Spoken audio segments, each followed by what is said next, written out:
नंदनुते गिरिवर बिंद शिरोदिनी वासिनी विष्णु विलासिनी विष्णुते भगवती हे सिद्धि कंठ कुटुंबिनी पुरी कुटुंबिनी पुरी कृते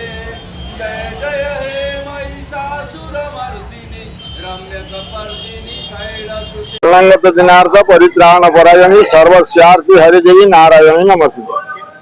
मो ना हूँ मुरलीधर पन्ना ग्राम सोगल चांदनी चौक कटक। हमार चांदनी चौक बहुत पुरातन एवं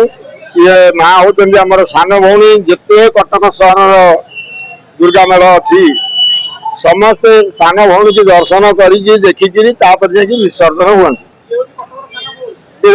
कटकर सान भौणी मैंने ये जिते दुर्गा अच्छा समस्त सान से जमी परंपरा आज आप पांचटी झील अच्छा तेणु सान झील घर को बड़ भौणी मैंने केमी जाकि स्नेह सहानुभूति देखे तार खुशी बासी चाहती से निमित्त से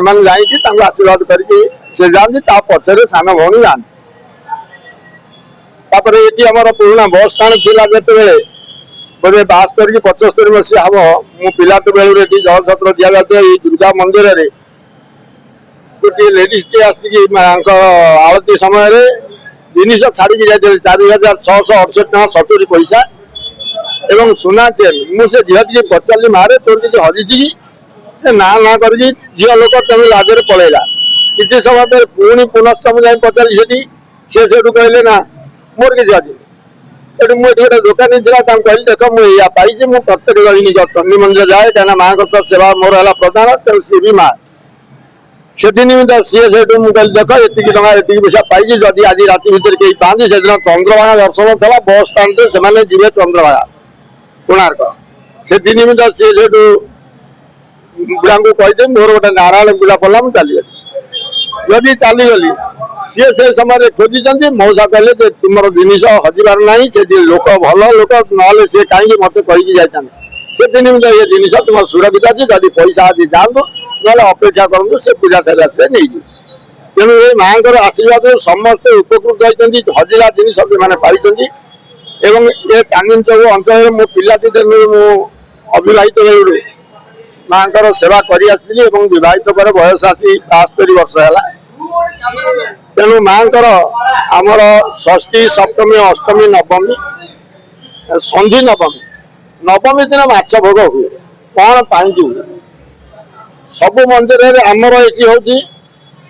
पानी कखारू मृणमयी देवी पाखे से बलिदान कराए चंडी मंदिर आगु आमर छागल जो छेली कहते बोझा से मैंने दि जाऊला ये बलि प्रथा सब बंद है पानी कखारू परंपरा रही माछ भोग बोली समस्ते कहते दुर्गा पाखे माछ भोग होता दुर्गा पाखे ये ना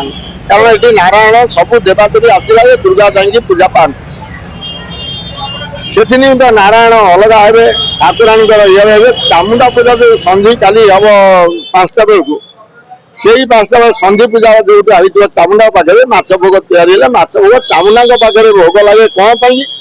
ना से